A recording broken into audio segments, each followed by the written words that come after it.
কিরে হাল্ক, তুই এখানে কাজ করস, ওইদিকে তোর সোমার বিয়ে হয়ে যাইতেছে। কি বলেন চাচা? আমি এখন যাচ্ছি। আরে চাচা, আপনি নাকি সোমার বিয়ে দিয়ে দিচ্ছেন। আমার সোমা শুধুই আমার। 3 মাসের ভিতরে যদি সেনাবাহিনীর চাকরি করতে না পারো, তাহলে সোমাকে অন্য জায়গায় বিয়ে দিয়ে দিব। সোমা, কাল আমার সেনাবাহিনীর প্রথম দিন, তুমি আমার জন্য দোয়া কইরো। হাল্ক, তোমার সবকিছু ঠিকঠাক আছে। তোমার চাকরি হয়ে গেছে। কাল থেকে তোমার 3 মাসের ট্রেনিং শুরু। সোমা, শুধুমাত্র তোমার জন্য আমার এত কষ্ট। অনেক কষ্ট হচ্ছে, অনেক কষ্ট হচ্ছে। 1 2 3 4 1 2 3 4 হাল্ক, তোমার সম্পূর্ণ ট্রেনিং শেষ। এবার তোমাকে বিদেশ যেতে হবে 6 মাসের ট্রেনিং এ।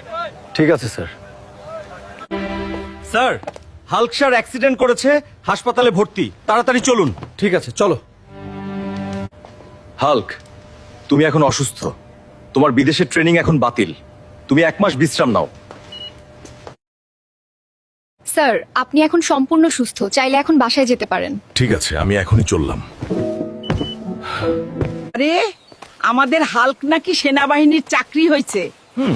মিষ্টি কই? বিয়েতে একসাথে খাওয়াবো।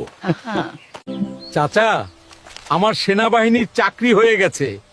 আজকেই সোমার সাথে আমার বিয়ে হবে। হাল্ক, তুমি অনেক দেরি করে ফেলেছো। 15 দিন আগে সোমার বিয়ে হয়ে গেছে সরকারি চাকরিওয়ালা ছেলের সাথে।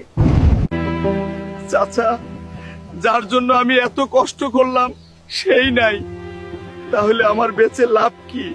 জীবনে এখানেই শেষ, না মাত্র শুরু।